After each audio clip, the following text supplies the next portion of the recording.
पिछले कुछ दिनों में अमेरिका और कुछ दीगर ममालिक के सोशल मीडिया यूजर्स अपने घर में बैठे बैठे रातों रात इतने अमीर हो गए जो उन्होंने कभी ख्वाब में भी नहीं सोचा होगा। ये पैसा उन्होंने स्टॉक एक्सचेंज या शेयर बाजार में इन्वेस्ट करके कमाया। लेकिन उनके लिए ज्यादा खुशी की बात यह थी कि जिस वक्त वो अमीर हो रहे थे उस वक्त शेयर बाजार की कुछ बड़ी बड़ी कंपनियां बहुत भारी मिकदार में नुकसान उठा रही थी। ये किस तरह हुआ, इसको समझने के लिए स्टॉक मार्केट के दो बुनियादी उसूल समझना होंगे। सबसे पहले तो अमूमन कोई भी इन्वेस्टर जब किसी कंपनी का स्टॉक खरीदता है तो वो इस उम्मीद से खरीदता है कि इस कंपनी का स्टॉक आगे चलकर बढ़ेगा और जब उस कंपनी के स्टॉक की कीमत बढ़ेगी तो इन्वेस्टर के पैसे भी बढ़ेंगे और उसे मुनाफा होगा। और दूसरी बात ये कि इसी मार्केट में कुछ ऐसे लोग भी होते हैं, अमूमन बड़ी बड़ी कंपनियां होती हैं जो कंपनीज के नीचे जाने पर पैसा लगाती हैं। मीनिंग ये कि वो ऐसी कंपनीज के स्टॉक खरीदते हैं जिनके बारे में उन्हें यह लगता है कि इनके स्टॉक या इनकी कारकर्दगी आने वाले दिनों में नीचे जाएगी, इन कंपनीज को नुकसान होगा जिसकी वजह से हमें फायदा होगा। स्टॉक की दुनिया में ऐसे लोगों को, ऐसी कंपनीज को शॉर्ट सेलर्स के नाम से जाना जाता है। सालों से दुनिया भर की स्टॉक एक्सचेंजेस में ऐसे लोग मौजूद हैं जो करोड़ों अरबों डॉलर में पैसा खर्च करते हैं इस उम्मीद के साथ कि जिन कंपनीज पे वो पैसा करते हैं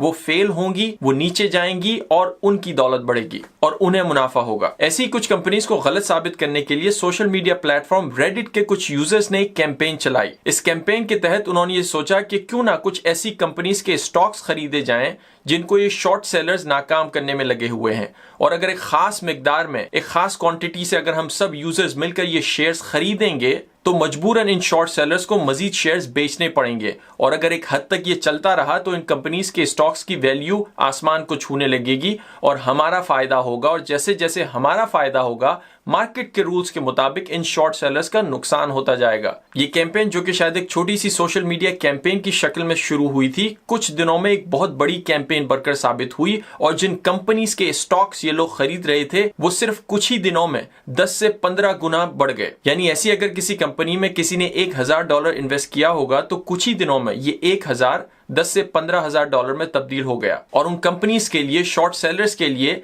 बहुत बड़ा नुकसान साबित हुआ। इन सोशल मीडिया यूजर्स के मुताबिक ये इन कंपनी को उन्हीं के रूल्स के मुताबिक, मार्केट के रूल्स के मुताबिक उनको बीट कर रहे थे। जब ये खबर जंगल के आग की तरह सोशल मीडिया पर फैली तो मजीद लोगों ने ये स्टॉक्स बाय करना शुरू किए और जैसे जैसे ये स्टॉक्स बाय करते गए वैसे वैसे इन कंपनीज के स्टॉक्स बढ़ते गए और ये ट्रेडिंग इतनी हद तक पहुंच गई कि जिस प्लेटफॉर्म पर ये शेयर्स खरीदे और बेचे जा रहे थे उस प्लेटफॉर्म ने ट्रेडिंग पर ही कुछ अरसे के लिए रिस्ट्रिक्शंस लगा दी, पाबंदी लगा दी। रॉबिनहुड नामी इस कंपनी ने जब अपने यूजर्स पर यह पाबंदी लगा दी कि वो कुछ खास शेयर्स या तो खरीद नहीं सकते या एक मिनिमम तादाद में खरीद सकते हैं, तो इन सोशल मीडिया यूजर्स का उन पर भी काफी गुस्सा देखने को सामने आया। और न सिर्फ सोशल मीडिया यूजर्स बल्कि अमेरिका की बिजनेस कम्युनिटी के कुछ हजरात और पॉलिटिशियंस ने भी इन कंपनीज को अपनी तनकीद का निशाना बनाया और बाद में कुछ सोशल मीडिया यूजर्स के मुताबिक इन कंपनीज को अमेरिकी अदालतों में भी चैलेंज किया जाएगा, ये इल्जाम लगाकर कि इन्होंने इनकी ट्रेडिंग में मैनिपुलेशन की है और उन्हें अपना मुनाफा कमाने से रोका है। सोशल मीडिया प्लेटफॉर्म्स पर यूजर्स इन कंपनीज के खिलाफ ये इल्जाम भी लगाते रहे